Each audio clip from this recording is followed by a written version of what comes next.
In this video, I want to talk about Assetto Corsa EVO and specifically the force feedback in EVO, and I want to explain why it's really likely that it will probably never have as good force feedback as the original Assetto Corsa, and why it will probably end up being rather mediocre in that department. Now, you will definitely want to unsubscribe to this, because for sure this video is going to really rile up some cult members of Assetto Corsa EVO fan base. But that's a fun thing to do, so enjoy unsubscribing after you've subscribed. Those of you that like this kind of stuff, you can also click the like button. So, if you've played Assetto Corsa EVO already, you will have found that the force feedback in the game is not the worst out there. It's better than Gran Turismo, better than Forza in many ways, arguably better than ACC a little bit, give or take, especially with like the road cars, where they've obviously got the more slidey cars, less bitey tyres and things. So it's not the worst out there. On the grand scale of video games, it's probably perfectly workable for most people. Also, if you're the type of person that equates dull, dampened force feedback to being realistic, because you're basing a game's force feedback on what you'd feel in a road car or some rental cars, or even some race cars out there have incredibly dull, nothing really much coming through the wheel, you might be like, oh, that's great, Evo's nailed it. Ironically, you can make any simulator feel a bit like that by just putting up a damper and filters on your direct drive or whatever force feedback wheelbase you have. So any sim can feel like that. Good for you guys. However, if you're looking at this from the perspective of someone that enjoys actually really precisely feeling the car in the corner, mid-corner and out of the corner, feeling a range of grip load, not vibrations and rumbles, but a range of like load for where the tyre is in its grip state, in, through and out of corners, it's very obvious that EVO has incredibly lackluster force feedback. Same, ACC also had very similar issues, but AC1 way more detailed for what the tyres are actually doing. If you use the rack force with Automobilista 2, way more detailed for what the car is actually doing, and the force feedback out of the box in Automobilista 1, way more detailed and like way more progressive, way more informative for what the tyres are doing and how to actually drive precisely.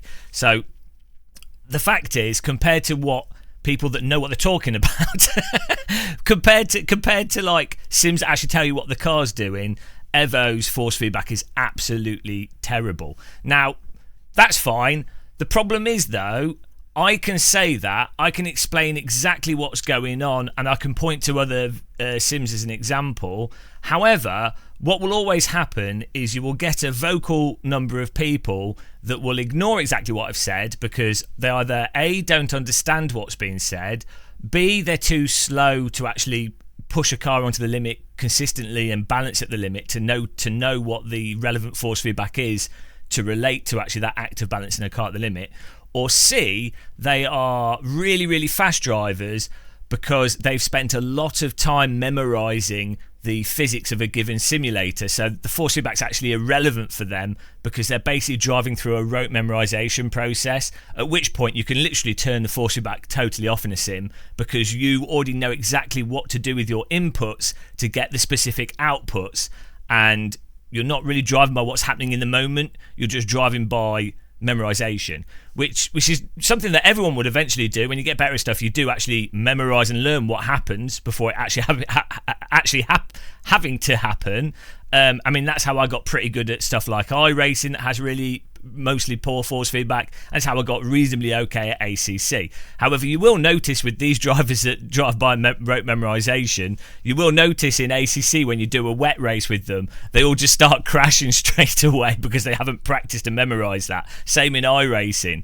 It's great for me because I'm someone that generally drives from feel and like to sort of play with the vehicle whilst I'm driving it. So wet and dynamic situations really great for me. However, the point is, if you don't have that force feedback detail, you are just trapped at only being able to drive through memorization. And those memorization type drivers they just don't care about the force feedback. So what happens is you have the noobs who don't know either way and just latch onto completely arbitrary stuff, and the really fast drivers who basically just don't care either way and they're just like, oh, it's fine, whatever. The result is that the majority of players of a simulator are going to fall into that noob category. Like 95 or so percent of people playing any racing sim are 3+ seconds off the pace. Like, they're so far off the pace, they really don't have the basic sort of throttle precision, the trail braking and brake precision, and the general skills for consistently holding a car in the limit, and to consistently be able to identify which parts of the force feedback are related to what. So they're just going to really latch onto the more immersive stuff. And as I say, the super elite drivers, they just don't care either way. So you end up with 99% of people noobs, and a small group of people that want to drive by feel and feel what things are, and then a tiny fraction of people that are the super elites. What happens is, most of the feedback that a developer will get, and most of the momentum and the sort of push for what a developer should do, or the perception of things, most of it will be that 99% of people. They'll be the most vocal by sheer noise. And then when you'll have the esports drivers, they will be the authority drivers. So if you get like one or two top level drivers that maybe also do a bit of real world driving, one or two of them saying, oh, I think the force feedback's fantastic, it's great, that emboldens the noob group of people, and the people that want to actually feel what the car's doing, really want to sort of experience what driving is in their home simulator, they just get washed out and ignored. So this is all separate to the quality of the arguments being made. It's just the reality of sort of an argument from authority, basically, as to what the end result ends up being.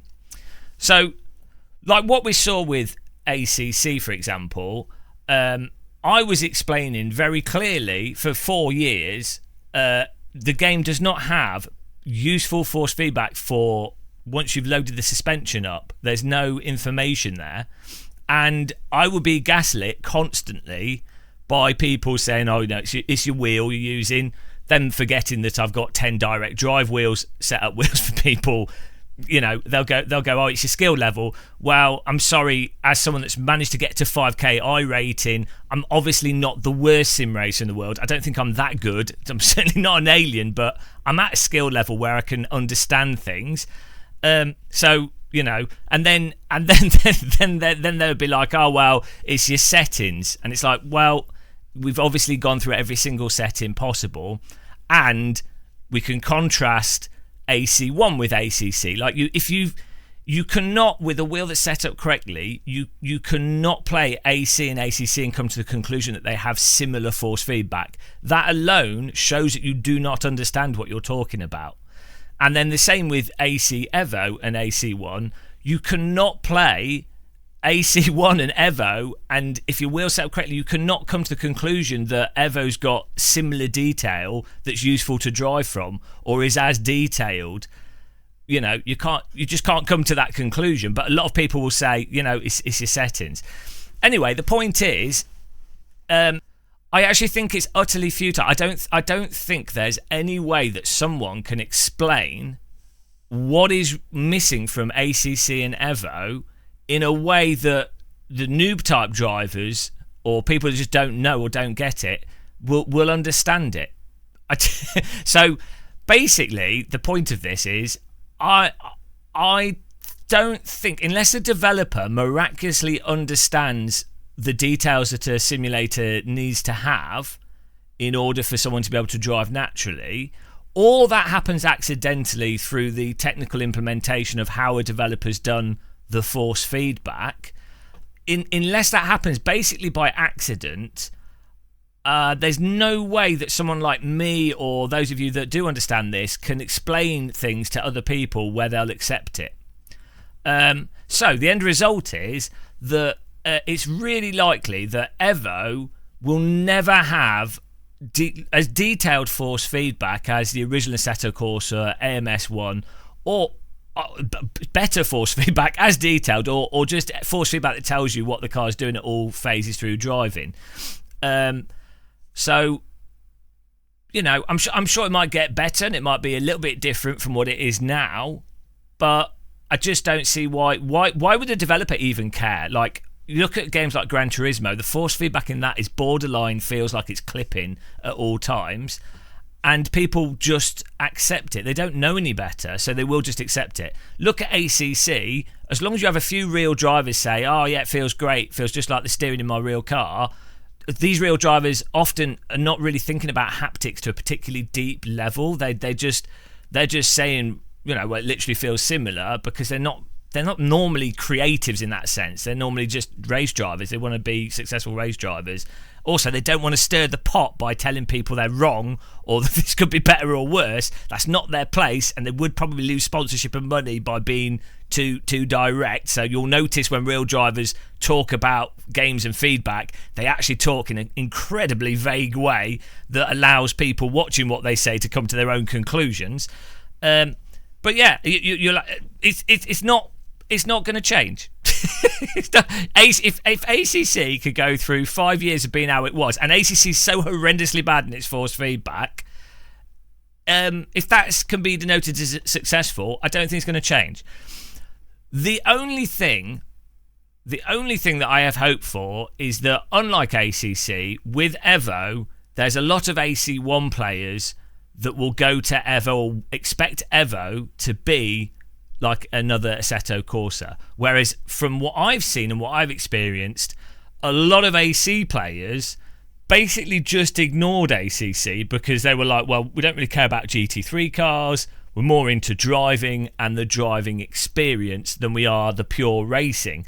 And so ACC built up its own audience and people that were just used to that video game and how that game played. And so, well, they just accepted what it was and made the most of it, which is fine. But people that were AC fans just ignored it and they stayed on AC. But I could see those AC fans being a lot more vocal with Evo, because Evo's obviously trying to replace AC in many ways. It was trying to be a very similar sort of thing, or trying to be an upgraded Assetto Corsa. So maybe there will be enough pressure from Assetto Corsa 1 fans who directly will compare the force feedback in AC1 with Evo. They'll be like, oh, hang on a minute. Why can I feel in a 10-year-old game? How come I can feel what the back end of the car is doing? Into corner, through the corner, out the corner. How come I can feel exactly where the tyres are at? How come I can have too much detail in the game, such I can then add a bit of damper on my wheel and calm things down a bit and make it so it's exactly to my taste? How come I can have that in AC? Why is it so overly dampened and lacking in useful information in Evo? That it's going to put them off Evo. They'll be like, well, I'm just going to keep playing AC. It's cheaper, runs better, it's got all the cars in it already, so we'll just keep playing AC. So maybe there will be more pressure from AC fans. Having said that, what happens over time with any game? The game will start to build its own audience. They will just get used to it. People will start rote memorizing how to drive it, and as they spend more and more time on it, basically any changes that do happen will effectively be perceived as negative, because it'll be a departure from what they've memorized. So yeah, Evo will probably just build up its own audience regardless, and whatever Kunos do, it will build up its own audience. And at the point where Evo releases on console, then people will be playing it for the gameplay that it offers, hopefully, like the challenges, the career mode, the unlocking stuff. I think people will play it for that. And those people just really won't care too much about the handling or the force feedback being necessarily better than the original Assetto Corsa. They just won't care. They'll be playing it for whatever gameplay it happens to offer. But yeah, there you go. So basically, to summarise, I wouldn't get your hopes up with Evo ever having better or more communicative or more useful force feedback than the original Assetto Corsa. If you do I'd keep in mind that you can try explaining these things to people, but you'll just get shouted at, you'll get mocked, you'll get told you're an idiot. What will happen is, and I can tell this is from experience, you will get straw manned. You can point stuff out really clearly, and also point out how this is a good thing for everyone and how everyone could be accommodated. You could be as anodyne as possible on this, but what will happen is people that don't like what you're saying or disagree because they probably don't actually understand what you're saying, they will straw man what you're saying, and then they will use that straw man to attack you, to the point where the developer of the game will be listening to the straw man of what you've said and not actually understand what you're saying and just assume what your argument is. So that's how far it will go, guys. And there's no point. There's no point. So I'm kind of retired from this whole thing. I've learnt the futility of being honest, to the point, and direct. It is utterly futile. I've come to terms with that. So there you go. If you're looking for a hopeful video, maybe it is hopeful for some people. I don't know. But thanks for watching this rant. Till the next one, happy tea drinking, take care, and goodbye.